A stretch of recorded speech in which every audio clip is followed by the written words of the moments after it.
So, the results from the Bihar Assembly Election are in, and wow, they are absolutely stunning. We're talking about a victory so decisive it is basically redrawn the in-state's entire political map. So in this explainer, we're going to dig into one simple question. How on earth did this happen? It all comes down to this one single number, 202. And trust me, this isn't just a figure, it's the whole story. It's the story of a political earthquake in Bihar. And this chart right here really puts that into perspective. Just look at this. On one side, you have the National Democratic Alliance, the NDA, with a staggering 202 seats. And on the other, the Mahagathbandhan, or MGB, with just 35. Remember, you only need 122 to win. So how did a victory this massive, this one-sided, even happen?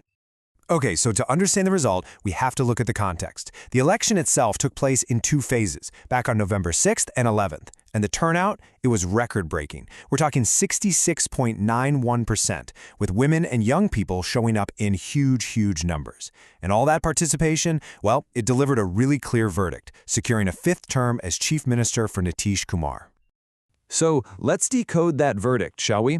This wasn't just some random wave. No, this was a carefully constructed victory. We're going to break down the winning formula for you and look at how the NDA perfectly aligned voter demographics, those welfare schemes, and their political strategy to pull off this landslide. The numbers on this table, well, they tell the story. The NDA's grand total is 202 seats. That's a massive jump of 70 seats since 2020, with both the BJP and the JDU seeing huge gains. And in stark contrast, the MGB just collapsed. They lost 97 seats, ending up with just 35. For the main opposition party, the RJD, it was just a devastating blow.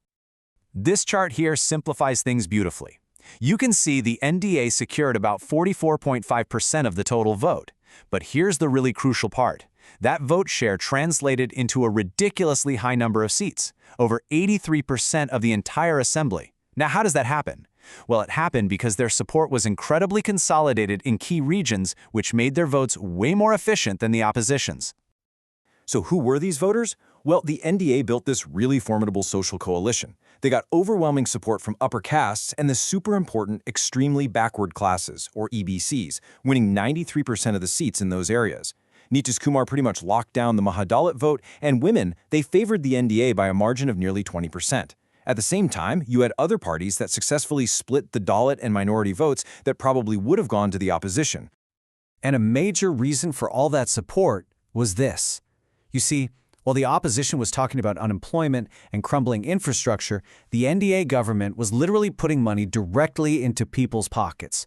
Free gas cylinders, monthly stipends for women, these direct benefit transfers added an extra 5,000 to 10,000 rupees to family budgets. And you know what? That tangible benefit proved to be way more powerful than any slogan. But a victory this big? It's never just about what the winner did right. It's also about what the opposition did wrong. So now, let's turn to the other side of the story, the complete collapse of their campaign. And a huge part of that story is this number, 9.7%. This was the vote share for Prashant Kishore's brand new John Suraj party. Now, for a party in its very first election, grabbing nearly 10% of the total vote is, well, it's incredibly impressive. But They won 0 seats, not a single one. And this just perfectly illustrates the spoiler effect. The JSP basically siphoned off a massive chunk of the anti-incumbency vote, but they weren't strong enough anywhere to actually win. So all they did was fracture the opposition, making the path to victory for the NDA that much easier. This slide really puts the two strategies side by side. It's so clear. The MGB just relied on its traditional Muslim Yadav vote base and completely failed to expand beyond it. That's what led to the RJD falling to third place for the first time in over a decade. The NDA, on the other hand, combined Prime Minister Modi's national appeal with Nitish Kumar's local good governance image. Their message of social justice and effective governance just resonated, and it led to an incredible 87% strike rate in the seats they actually contested.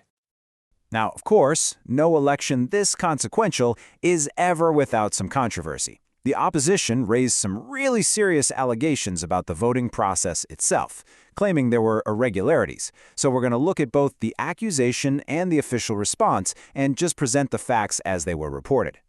The primary allegation, it came from Congress leader Rahul Gandhi. He pointed to what his party called millions of extra votes when compared to the initial estimates, and he flat out labeled the process vote theft.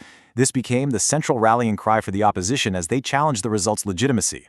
However, the Election Commission of India, the ECI, they investigated these claims, and they found no irregularities. Their official position is that the record-high turnout of 66.91% actually validates the integrity of the whole election and the accuracy of the updated voter lists.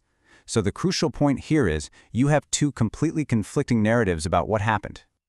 So what does this all mean beyond Bihar? Let's zoom out a little bit now and look at the pretty significant ripple effects this one-state election is going to have on the national political landscape. There are really four huge takeaways here.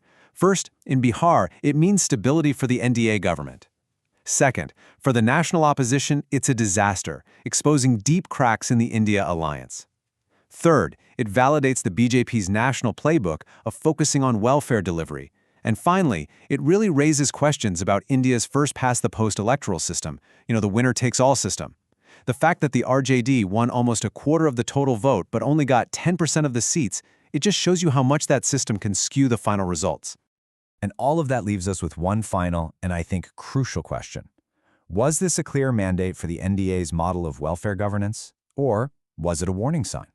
Because simmering just beneath the surface of this massive victory is the unresolved crisis of unemployment, a crisis that forces nearly 2 million people to migrate from Bihar every single year. And tackling that challenge, well, that is going to be the ultimate test for this new government.